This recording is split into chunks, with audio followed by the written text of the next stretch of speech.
Okay, good morning. Good morning, everyone.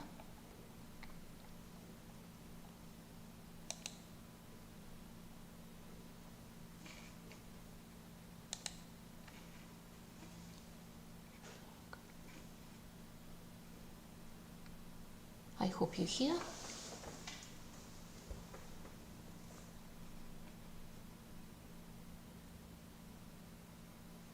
But unfortunately, I can't see the chart. I don't know why. Oh, okay, let us start.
Okay, today's topic is complex compounds, complexing and its role in biology and medicine.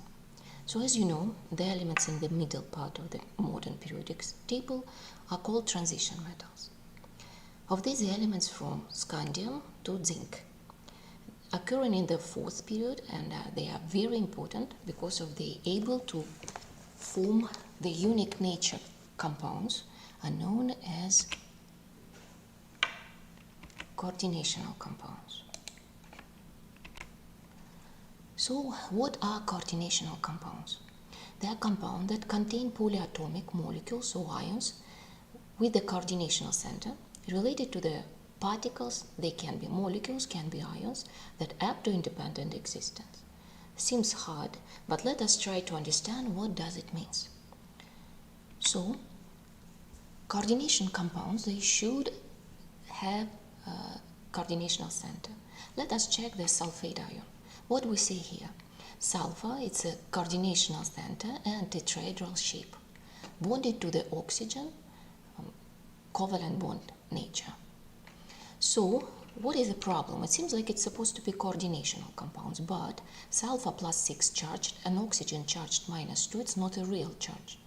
It's a hypothetical. It appears if you remember, all electron density completely shift to the sulfur. It's an oxidation state, hypothetical, and that's why oxygen minus 2, sulfur plus 6 charged, we will never ever find as ionic species in a solution.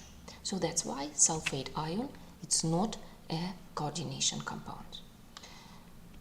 So as a second example, ingidron. It's a molecular complex and is known as a molecular complex. Consists two substances able to exist independent, paraquinone and hydroxyquinone. So they are bonded with a hydrogen bond and able to exist independent. The problem is there are no coordinational center. So that's why these compounds, being complex in nature, not coordination compounds. As example of coordination compounds can be taken Tasser salt. It's a copper chloride times 6 ammonia. Seems like it's crystallohydrate, but it's not so. Cobalt plus 3 charged, bonded to the ammonia with the covalent bonds. The nature of the bond I will explain later. So what is here? Polyatomic ion plus 3 charged, in the square brackets written. Inside we have cobalt 3 positive and ammonia, each one able to exist independent. So coordinational center, cobalt here, and hybridization of cobalt produces the shape of this complex compound is octahedral. So this is example of coordination compound. The best theory ever explained the structure and properties of coordination compounds was produced by Alfred Werner in 1893. So it postulated a lot of different things. Let us take the most important. So central position metal ion can be atom. In complex is called central metal ion or central metal atom. As there exist some coordination compounds, iron compounds, where iron zero charged. Usually when it's bonded to the carbon monoxide. So what then? Ions or neutral molecules can be both attached to this central metal atom, known as ligands. They are bonded to the central metal atom with their covalent bonds formed due to donor-acceptor mechanism, where ligand is donor of electron pair and the central metal atom is acceptor. This bond is a covalent bond, but because of its presence inside the complex ion, it's known as coordinate bond. Our central metal atom or ion, together with attached to it ligands, known as coordinational sphere or complex ion. They always enclose in square brackets. So this coordinational sphere can be charged, can be not. Due to this, it can be complex ion or coordinational sphere just be neutral. If coordinational sphere, the complex ion is charged, as a molecule supposed to be neutral, outside there's ionic bond way, bonded some or positive or negatively charged ions, neutralizing the charge of coordinational sphere. So these ions or molecules known as ionization sphere or counter ions. Number of them exact to neutralize a coordinational sphere charge. If they are neutral, they are zero charge coordinational sphere, there are no ionization sphere at all. So let us try to understand what is a composition of coordinational compounds. So as I told you just now, it can be coordinational sphere can be charged, can be not. In this case, as you see, it's a -1 charge, it's an ionic part. Coordinational sphere locked in a square brackets outside, neutralizing the charge of coordinational sphere, present counter ion between potassium, which is counter ion or ionization sphere, and coordinational sphere ionic bond. That's why if this compound is soluble, but mostly complex compound, they are quite well soluble in water. So if this salt is soluble, it dissociates completely a strong electrolyte, producing potassium plus and this coordinational sphere complex anion. Inside the coordinational sphere, the central metal atom, if we're talking about mononuclear, that means one central metal atom, so it's written left. It's a rule. So we start with a central metal atom, coordinational center, then it's supposed to be bonded to neutral molecules or ions, negatively charged. There can be found complexes with a positive charge ligands, but they are not mentioned in this topic. So, neutral and negatively charged. Every ligand bonded to the central metal atom, not to each other. Doesn't matter how far they are written from it, from cobalt. Each one with at least one bond. Again, water, ammonia, chloride ion, doesn't matter. All ligands are donor of electron pair. And central metal atom, acceptor. Due to what is oxidation state of the central metal atom, their number of empty vacant orbitals can be different, and that's why number of ligands can form the covalent bond to it, also different. So what is coordinational number? It's a number of bonds, coordinational bonds. Our ligands, or central metal atom, more correct to say, produce with ligands. So number of bonds, not number of ligands. Number of ligands is a ligands number, but they are in ligand inside the structure. There can be more than one coordination site. What's mean coordination site? It's an atom sharing electron pair with a central metal atom. That means the donor atom. So can be one, can be more than one. That's why one ligand can be bonded to the central metal atom with at least one bond. Number of ligands and number of bonds are not same, can be higher. Coordinational number can be higher than ligands number. Be attentive. So, according to the number of coordination sites, all ligands can be classified few types. Monodentate, dentus means tooth.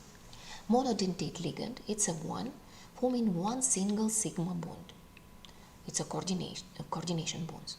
One single sigma bonds by donating only one electron pair to metal atom. As example, here we can mention neutral molecules like ammonia, like water, like carbon monoxide, which donate only one electron pair. In ammonia, nitrogen is coordination site, donate one electron pair. Oxygen in water and oxygen in carbon monoxide. And also negative one charged ions, anions, they also donate one electron pair. Chloride, bromide, nitrite, nitrate, and so on. Negative one, cyanide, one of them very stable complex. So these ions formed one bond each. That's why in this case number of ligands and number of bonds are equal to each other. Let us see how the structure of complex compound looks, how it looks like if there are only monodentate ligands in. So this complex, as you see, without any counter ions, our coordinational sphere zero charged. What is here? Cobalt plus 3 charged, bonded to the water, 2 ammonias and 3 chloride ions. Let us try to determine coordinational number of cobalt. Every ligand mentioned here is a monodentate, as donating only one lone pair. So every ligand, one bond. Number of ligands, 6. That's why coordinational number of cobalt 3 positive here equal to 6. Please be attentive. Oxidation number and coordinational number definitely not same. Oxidation state, oxidation number of cobalt is 3 positive, it's a charge. And coordinational number, it's a number of bonds. So that's why schematically we can say that this complex compound looks so. Cobalt 3 positive bonded to each ligand as they are monodentate. Here we will get not the perfect octahedral, but it's close to be octahedral structure. So, Dex nature ligands, bidentate ligands, bi means 2. Ligands contains 2 coordination sites. That means able to form 2 sigma bonds with the central metal atom. There are few examples of a bidentate ligand. A neutral can be only one you should know. It's ethylene diamine, organic compound. It's definitely not an IUPAC name, it's a common name. So ethane diamine, it's a IUPAC name. Ethylene diamine, it's everyone should know. This is the name of this ligand when we deal with biochemically important substances. For shorter, to not write such long formula, inside square bracket usually we indicate EN, means ethylene diamine. Take a look, 2 nitrogens from amino groups, they are donate electron pair. That's why this one ligand can form 2 sigma bond, and it is. Also, as it's supposed to be clear, if the charge of anion -2, it can form, in theory, can form 2 sigma bonds with a central metal atom. So what here we can see? Oxalate ion and thiosulfate ion, they are both -2 charged, and they are both oxygen donate electron pair, and that's why they are bidentate always, forming quite stable ring structure with a central metal atom. Carbonate sulfate, they can be bidentate but also can be monodentate if not enough space inside coordinational sphere. But oxalate and thiosulfate almost always. So let us see how bidentate ligand forming the bond with central metal atom, and as example ethylene diamine. So this complex cation, as you see, coordinational sphere is +3 charged, cobalt 3 positive, and neutral ethylene diamine. ligand number here equal to 3. But let us see what is coordinational number. As each ligand is bidentate, each one 2 times 3, that means there are 6 bonds, cobalt coordination bonds to our ethylene diamine. So that's why ligands number equal to 3, but coordinational number equal to 6. As you see, in such case, if they are bidentate ligand, so each ligand forming ring structure, where central metal atom is a part of the ring. So such complex compounds much more stable as complex compounds with a bidentate. It's not a law, can be, but much more stable. So, and the third type, if there are 3 and more sigma bonds with a central metal atom, such ligands are known as polydentate. Triethylhexa, usually not more than 6. So polydentate ligands donates 3 and more electron pairs. As example, you should know just one. It's EDTA, ethylene diamine tetraacetate ion, which is 6 hexadentate. That means forming 6 bonds each. Let us see how this structure looks like. So ethylene diamine tetraacetate ion, EDTA, it's a hexadentate. That means ligands number equal to 1, but coordinational number equal to 6. Complex compound I will not show you, but the ligand nature is ethylene diamine tetraacetate, 4 oxygen coordinational sites and 2 nitrogen. So total number 6. It seems like this ligand kept as an octopus. It catch the central metal atom and 1 forming 6 bond. It's a unique structure, and that's why we use EDTA salts as antidotes against heavy metals, toxic elements. It's formed much more stable bonds, much more stable structure with a heavy metal than these heavy metals forms with our proteins in our body. So now let us see how can we classify complex compounds themselves. The previous classification was a classification of ligands. So complex compounds, according to the charge of complex ions, can be classified into 4 groups. First one, neutral complex compounds, if coordinational sphere not charged at all. So what we see here, 0 charged complex coordinational sphere complex ion, that means no counter ions, and that's why no ionic bond there at all. Only coordinate bond present between central metal atom and ligands. That's why these compounds, neutral compound, they are very, very, very weak electrolytes, weaker than water even. That's why in some books they are mentioned even as non-electrolytes. Cationic complexes, coordinational sphere is positively charged and neutralized by counter ions and ionic nature. Anionic complexes, coordinational sphere is negatively charged, and here one of the most famous potassium hexacyanopyrrate complex compound. So here potassium, it's a counter ion neutralizing the charge, negative charge of coordinational sphere, and can be case where cation and anion both coordinational spheres neutralizing each other. Such complex compounds are known as cationic anionic complexes with a dash, cationic dash anionic, and the bond between coordinational spheres is ionic bond. So, but inside each one they are coordinate bond. There are different ways to name such compounds. Second classification of complex compounds according to the nature of ligands. If ligands are same nature, I mean same molecule or same ions, such ligands and such complex compounds are known as homoligandated. And if they are ligands different molecules or ions, heteroligandated. So homoligand, due to what is a ligand there, can be classified at a few types. For example, aqua complexes, they are water as a ligand only. Amine complexes, ammonia. This one of the complex was described with Alfred Werner. Hydroxyl complexes, proving that aluminum hydroxide is an amphoteric compound. Can be acido complexes if their ligand is any acid anion. Cyana complexes, nitrate, sulfate, oxalate, or any anion of acid.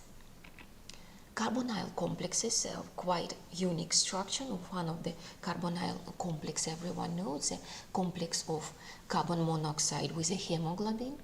So here example, it's a carbonyl complex with iron, where iron is zero charged. It's a quite unique structure. Binuclear complex. And from biochemical and medical important complex compound, it's a complex compound with organic ligands, which can be amino acids, like in here in example, our proteins, huge number of enzymes. All enzymes are proteins in nature, and huge number of them, they are complexes of proteins with metal ions. So it can be metal complexes or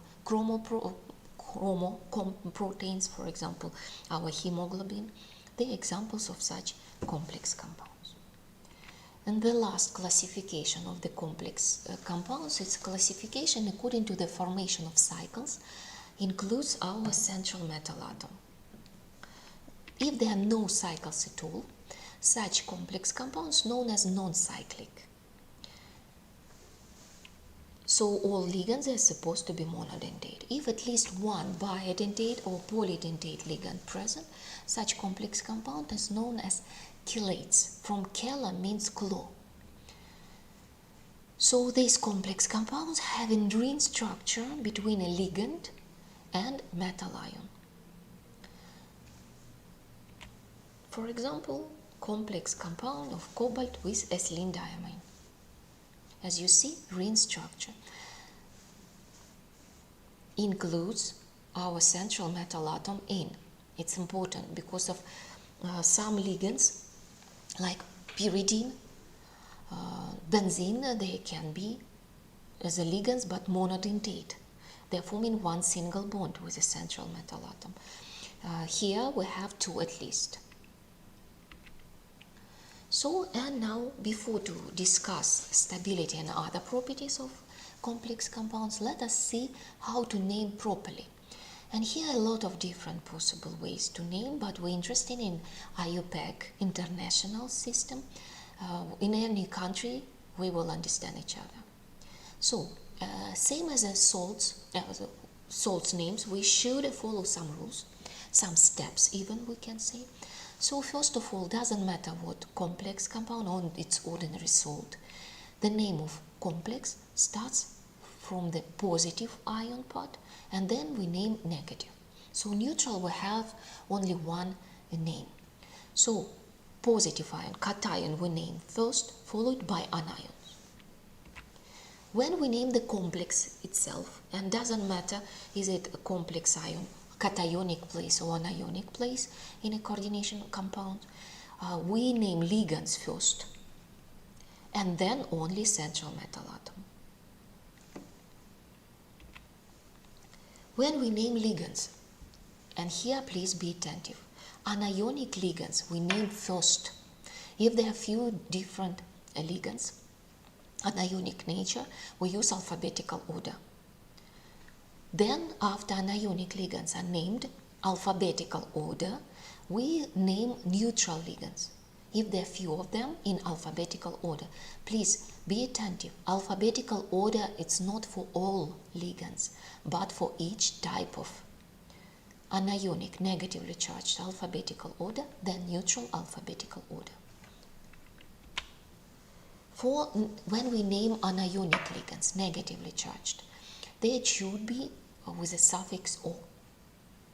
New suffix appears. So that's why here not bromide but bromo, fluoro, chloro, bromo, hydroxo if we deal with OH. It's not hydroxide now. when we deal with the ligands. That means inside square bracket. Outside, as the ionization sphere, they will have same name as for normal salts, but as a ligand they have suffix O. For NO2 minus, there can be two possible cases due to what is coordination site.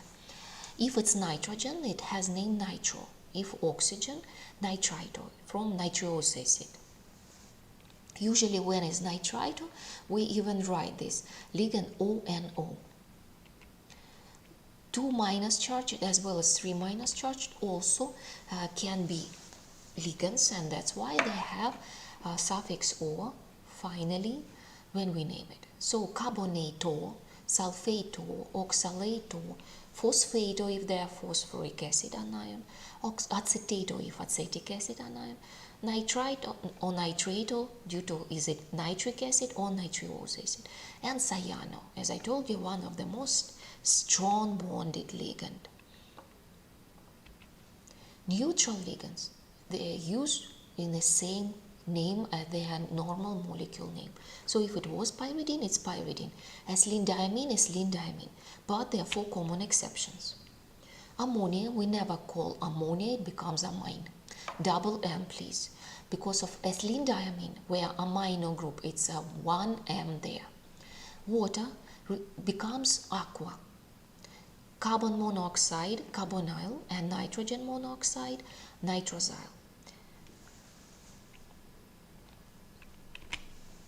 If there are few same type of ligands, those few water molecules, few ammonia, few chloride ions, there we use prefixes, Greek prefixes, dia, tri, tetra, penta, hexa. Usually coordinational number not more than 6, but they are found some complex compound with more than 6 bonds.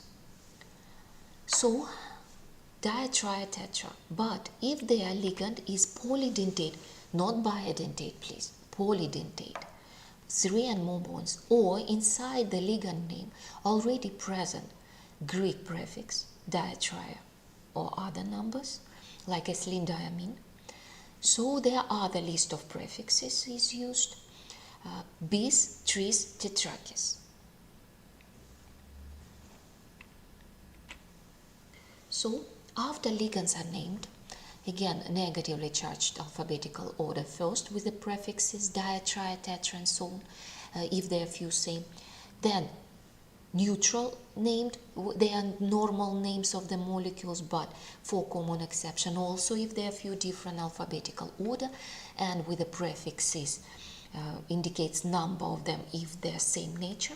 Then we're ready to name central metal atom. And here classification according to the charge of coordinational sphere we must use to name properly. If complex is cationic or neutral, the metal is named same as the element, English name of the metal. So for example, cobalt is cobalt, gold is gold, silver is silver, iron is iron. Ferrum it's not English, ferrum it's a Latin. So that's why if they are Fe, we name it iron. But if complex is anionic, please, it has new suffix, it ends with the suffix ate. Same as the sulfate, carbonate, anionic place. And there we should use Latin name of the metal. Cobalt, Latin English, same, that's why cobaltate. Platinum, platinate, but some metals, like iron in English, becomes ferrate in anionic. Copper, when we deal with a cationic or neutral, become cuprate when we deal with anionic. Lead, plumbate, silver, arginate, gold, aurate, tin, stannate. After the name of the central metal atom, we must indicate the oxidation state of it using Roman numeral, definitely in brackets. Such number is known as Stokes number. And usually, as you know, even when we name any salt where central metal atom can be in different oxidation state, this Roman numeral must be mentioned. And now let us practice. First one, complex compound, cationic nature as you see. Let us name it. First thing we should do, we should indicate all charges there. It's a real charges here, not oxidation states, just it's a real because of every and each part of this complex compound can and it is exist independent. So definitely we should start with the ionization sphere. Here nitrate ion, we have 3 of them, each one -1 charged. That's why we understand that coordinational sphere is +3 charged. Inside there are only neutral ligands, 0 charged each, and that's why cobalt is +3 charged. So let us name. The procedure of naming, we need to name cationic part first. It's a complex ion name. And then ligand, coordinational sphere, ionization sphere, I'm sorry. So ligands, they are neutral, and that's why we name them alphabetical order. Tetraamine diaqua. Alphabetical order, AM amine first, aqua second. Tetra and di, it's not a part of the name, it's just a prefix. Tetraamine diaqua, then cobalt. Roman numeral means oxidation state of it, and the second word, it's an ion name, nitrate. Cobalt nitrate sounds as a normal salt. That means our suffixes, we can be sure, are correct. Tetraamine diaqua, cobalt, Roman number 3, oxidation state of cobalt, and second word nitrate. We shouldn't indicate 3. It's not trianitrate. According to IUPAC system, we indicate the oxidation state of the metal, and it's enough. So coordinational number, if we're interested in, we can see that here all ligands are monodentate, and that's why coordinational number of cobalt equal to 4 or equal to 6. Second example, also cationic, if there we have 2 different ligands, negatively charged and neutral nature. So again, the first step, we should indicate the oxidation states, starts with the ionization sphere, which is bromide, and it's -1 charged. 2 of them, that's why coordinational sphere is cation with a +2 charged, chloride -1, ammonia neutral, that's why platinum reached +4. So now, not alphabetical order, but we should name negatively charged ligands first. So that's why diachloro, suffix O for negative charge, doesn't matter is it -1, -2, -3, diachloro and tetraamine. Then we name, English name, central metal atom, platinum, 6, here charge +4, that's been 4, bromide. Now the neutral. There are no ionization sphere at all, that's why there will be one but lone name. Again, same step, we indicate the charge. And now we can see the order of naming. Negatively charged ligand we need to name first with a suffix O, dianitrato. Then we need to name neutral, but this is lindiamine, consists dia already in a structure, that's why prefix bis. Then the lone name ethylenediamine we should lock in the brackets to separate this name from previous and further coming. Then we name our central metal atom with the English name of the element. It's a one word. Here supposed to be no dash between, no distance between. It's a one word. Seems like ligand's name are prefixes for cobalt. It's a cobalt, but cobalt with such substances bonded to it. Roman number 2, it's a charge, must be mentioned then. Here, if we're interested in coordinational number, we will see cobalt +2, here 6. Untypical, usually cobalt +3 is, but as example, let us use this. Now, anionic. So, same step, we need to indicate all charges. What we see? Potassium is ionization sphere, it's outside, and our complex ion -3 charged. Here we have negatively charged, 2 of them, that's why we need to name them alphabetical order, then 1 neutral, and iron +2 charged, we should name the last. So potassium, it's a first word. Now we should name the lone, our complex ion. Bromo, alphabetical order first. Then tetra, cyano. Suffix O for both, and they are negatively charged. Then aqua, it's a name of our neutral ligand. And then supposed to be as it anionic, not English name of the element, but Latin with the suffix ate. This is ferrate. Roman number 2, the oxidation state of the central metal atom. Potassium bromotetracyan of aqua ferrate. So after we practice with the cationic and anionic, now let's combine naming cationic dash anionic. So here cation we should name first, followed by anion. The first step same, we should indicate charges. Here cation should neutralize anion, that's why we know what is the charges of our complex ions here.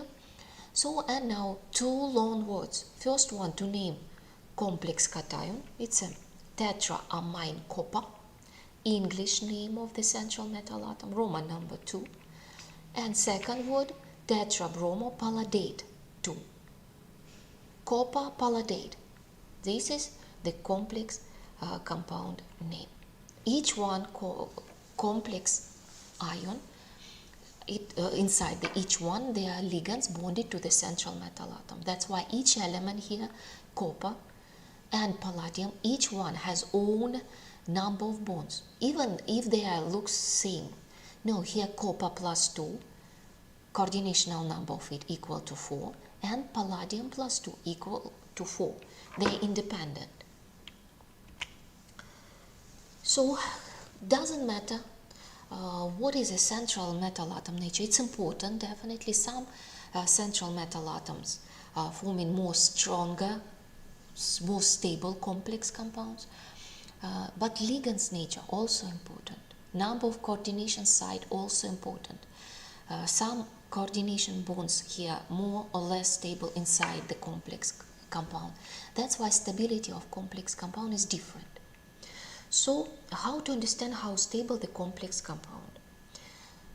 First of all, let us understand stability of complex, what dissociation depends on. So here, in such complex compound, as you see cationic nature, there are present ionic bond between chloride ion and complex ion. That's why between chloride and complex ion, this ionic bond can be, and it is destroyed due to dissociation, strong electrolyte dissociation. So here interionic interactions backward present, but when we deal with dissociation of strong electrolyte, we know it's 100% happen, and we can ignore formation of ionic pairs for now. So first step, it's a strong electrolyte. That's why dissociate completely in the complex ion plus 3 charged and 3 chloride ions. That's why even test reactions can help us to understand that there are a lot of chloride ions and this complex ion present there. But inside complex ion, there are covalent bond, quite strong one, between cobalt and ligands. That's why second step, as a weak electrolyte, this complex ion also can dissociate, but very, very poor as a weak electrolyte. As I told you, for some neutral, we can even say that it's a weaker electrolyte than water itself, almost non-electrolyte. So it dissociates definitely not completely. The small part of it dissociates into ions. That's why a huge number of complex ions stay to be not dissociated. So every component of this complex compound released free, but definitely not completely. Cobalt plus 3 and 6 ammonia. This dissociation not happens step by step, it just happens little, but not step by step. So equilibrium reached. That's why equilibrium constant we can use here to describe how well this complex compound dissociate. This equilibrium constant, it's same Kc as we discussed for solutions, so known here as instability constant, because of as higher this value, as more ions and molecules produced due to dissociation, as less stability of this complex ion. As you remember, I hope, instability constant as well as equilibrium constant is a mathematical product of concentration of products in power of balance over mathematical product of concentration of reactants in power of balance. Here only one reactant, it's complex ion. That's why here we have two square brackets. They are different meaning. The inter one, it's a part of the structure, means that this is complex ion. Outside one means that mole per liter, it's a concentration of this complex ion. The opposite value of instability constant are known as stability constant. It's a 1 over instability. That means as higher the instability, as lower the stability. The smaller the instability, as greater the stability of the complex ion.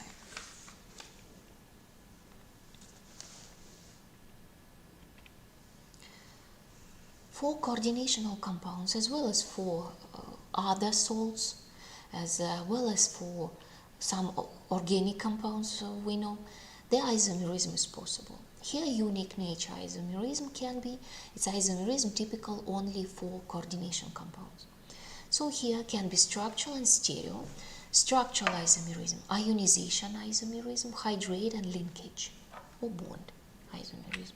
And stereo isomerism, there are two types, geometrical or geometrical isomerism and optical. Optical, as you know, it's diastereoisomerism, more correct to say. Okay, let us see how this isomers looks like. And let us start with ionization isomerism. So ionization isomerism means that general formula of the salt is same, but there are different arrangement between coordinational and ionizational sphere.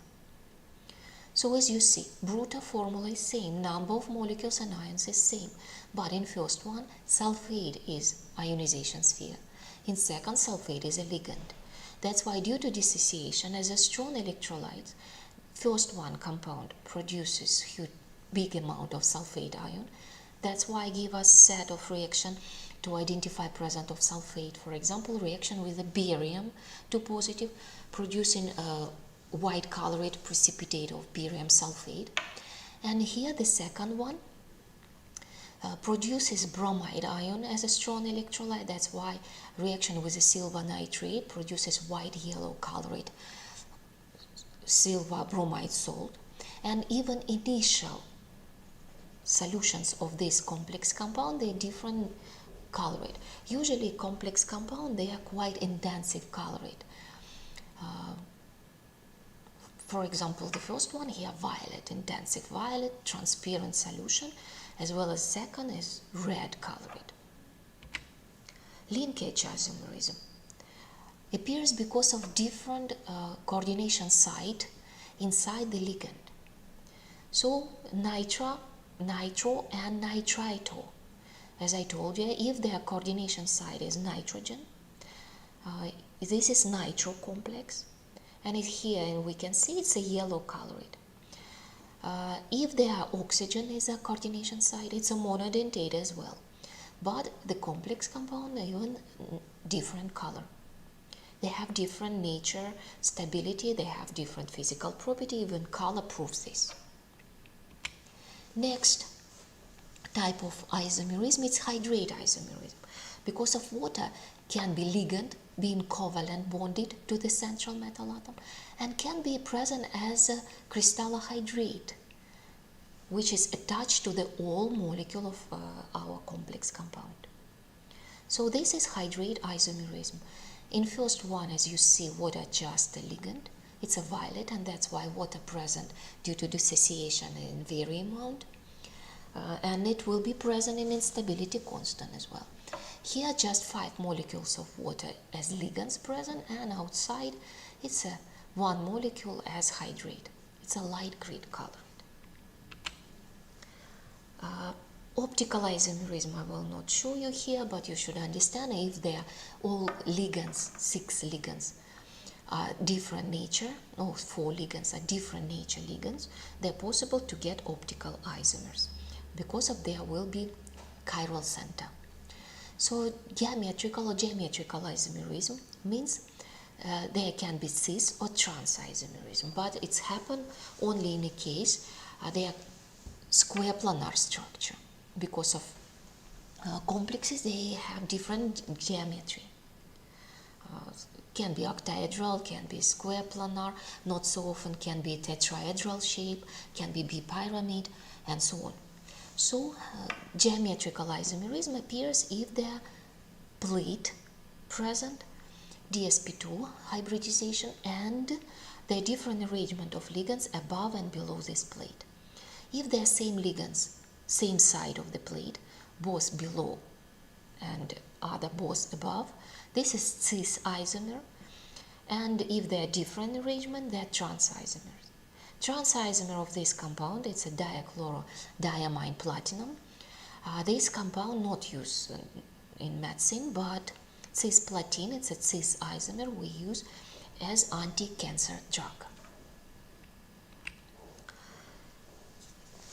We can't even explain how important complex compound in biology and medicine. So as example, I will give you just few, the most famous complex compound with organic ligand, porphyrin. So it's a complex compound, it's organic ligand, tetradentate, that's why one ligand forming 4 bonds with a central metal atom. And an example of such compounds consist such type of ligand is chlorophyll, hemoglobin, and vitamin B12.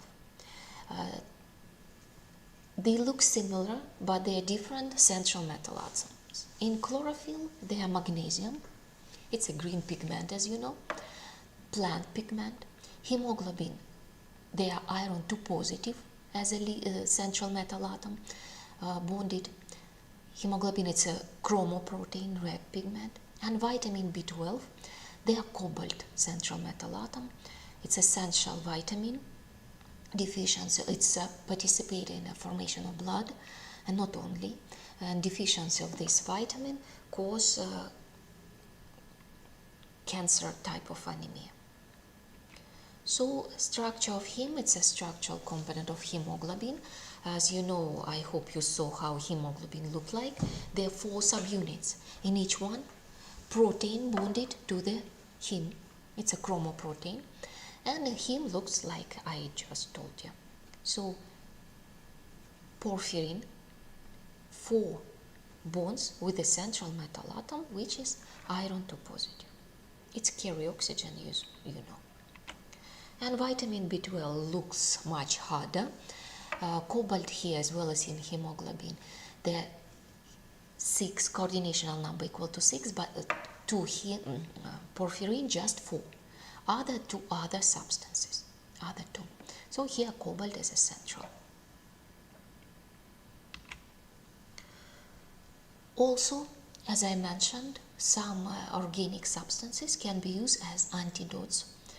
And here chelatotherapy we can explain using such structures as unitiol and complexons. Unitiol, it's a sulfur-containing organic compound, which is quite useful against poisoning of some heavy metal like mercury, cadmium, lead, chromium, and cobalt. And complexon, they are derivatives of ethylene diamine tetraacetate, or just itself, known as trilone A. Sodium salt of it, it's trilone B, and tetracene, they are mixed salt, calcium and sodium. Very good, and very good as antidotes. Why? Because of this compound itself, trilone A, trilone B, and tetracene, they are non-toxic themselves. They are formed as they are 6-membered, 6 coordination site.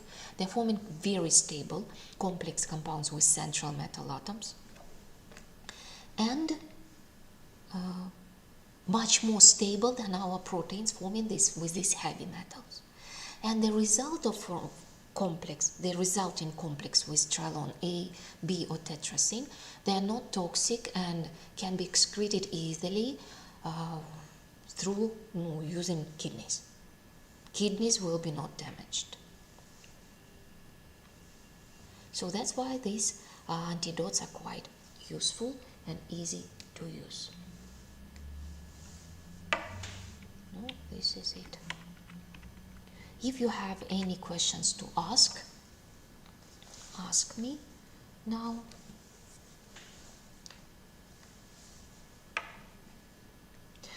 Алло, Дим, у меня вообще непонятно, что он ушел. Я не знаю, я не вижу чата. Я сейчас читаю, остановить не могу, у меня не загорается восстановить презентацию. Я вот сейчас сижу, говорю, у меня лекция, я вообще не знаю, она у меня записывалась или нет. Были дети или нет? Ну, хорошо, давай.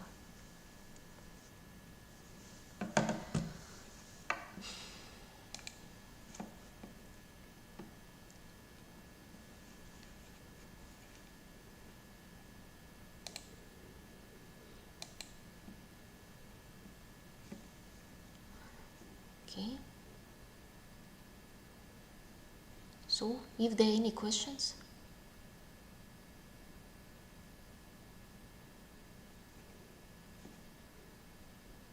No questions. No, ma'am.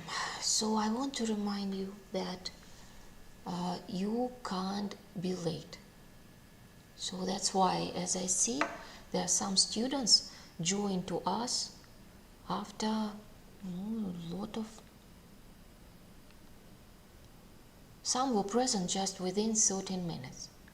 The lecture, 1 hour lecture, can be 1 hour and a half due to information and questions you want to ask. So that's why it's unacceptable situation. What has happened here? 8 o'clock, 5 minutes before 8, and any other lecture you already. Now I'm talking to you not as a teacher, but as a vice dean who form in the group. You know, every single day we discuss with you the problem appears. Every single day.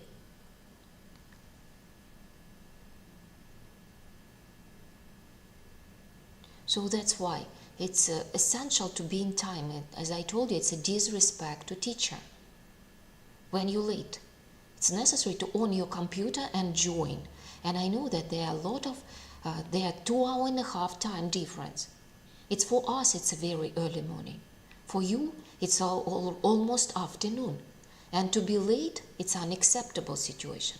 So if it will be going, if I will see that you're late practical class and lecture, as a vice dean, I will inform your parents. Because of this means they should wake you up in time. You represent your country right now here. You represent your family. And if you are unable to organize your time sitting in your room, at home, that means you can't study online. So you should now understand you are in higher school and doesn't matter, you're in India. You here, it's online education. It's not a distance just to get task and do whatever you want. Class time, you must be in contact with the teacher. This is online education. Kesharisha asked something about spaces while writing your back name. Space between complex ion name and counter ion name. Same as when we name like sodium chloride. Sodium first word, chloride second. They are not together. They are distant between them. Iron, chloride. But when we name complex ion like diachloro, tetra, aqua, platinum, this is one word, then Roman numeral for platinum charge, and then distant, one symbol distant to the anion name like chloride, outside one. Okay, so if it's there are no more questions, lecture is over. You have 2 more lectures. One is 9:50. You have time now to rest. And please don't be late. I don't want to feel shame that you are. I'm the one who organized you. I'm the vice dean. Нажал. Okay, so goodbye. Lecture is over. У меня не открывалась вот эта страница. Я, короче, сказала. Это сейчас... Я